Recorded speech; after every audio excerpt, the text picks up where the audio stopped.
Rasulullah kena santet. Hah? Kok bisa? Pelakunya siapa?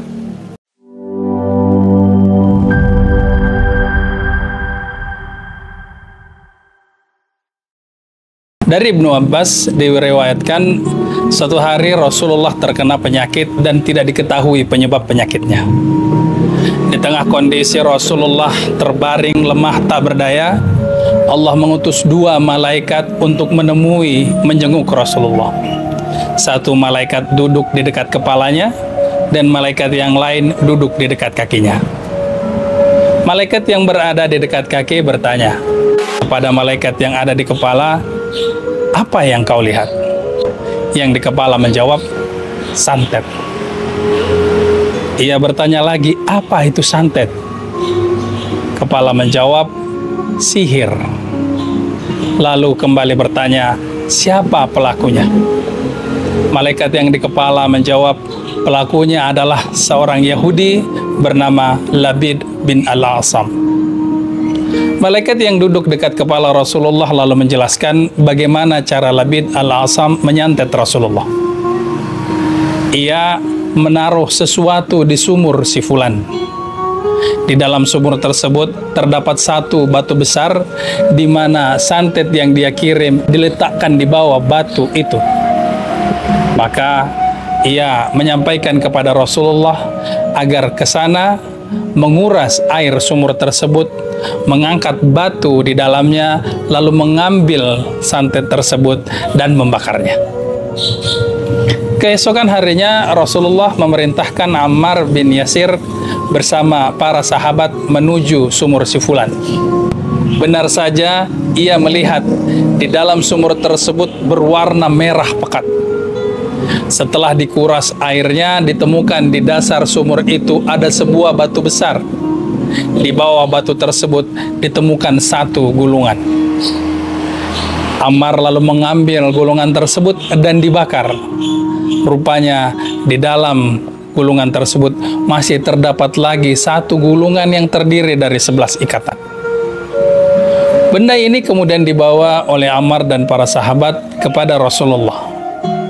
Setibanya gulungan tersebut ke hadapan Rasulullah, Allah lalu mewahyukan dua surah sekaligus.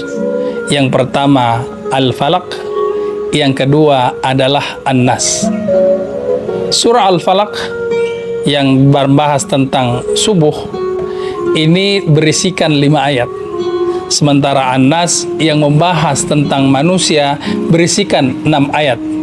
Kesemua ayat tersebut jika dijumlahkan berarti ada 11 ayat, persis sejumlah dengan ikatan pada santet si Labid tersebut.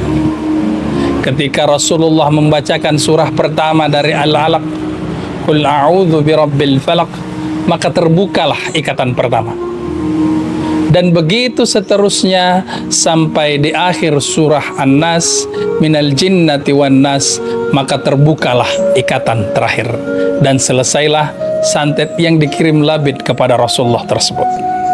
Inilah awal dari diturunkannya surah Al-Falaq dan An-Nas, atau kita kenal sebagai asbabun nuzul surah Al-Falaq dan An-Nas. Al-Falaq dan An-Nas sebagaimana turunnya sebagai satu paket dikenal sebagai Al-Mu'awwizatain. Maksudnya dua surah yang di dalamnya memiliki a'udzu. Seperti kita ketahui, Qul a'udzu birabbil falaq adalah awal surah Al-Falaq, Qul a'udzu birabbin nas adalah awal dari surah An-Nas. Kata a'udzu berarti aku berlindung, dan diambil dari kata a'udz yang berarti menuju sesuatu untuk menghindari sesuatu yang lain. Sesuatu yang lain dalam konteks ini adalah sihir, adalah santet, adalah guna-guna dan segala hal buruk lainnya. Sementara sesuatu yang dituju ini adalah Allah. Al-Falaq disebut sebagai Al-Mu'awwidzah yang pertama. Kata falak yang dimaknai sebagai subuh, fajar, sebenarnya diambil dari kata falaka yang berarti membelah.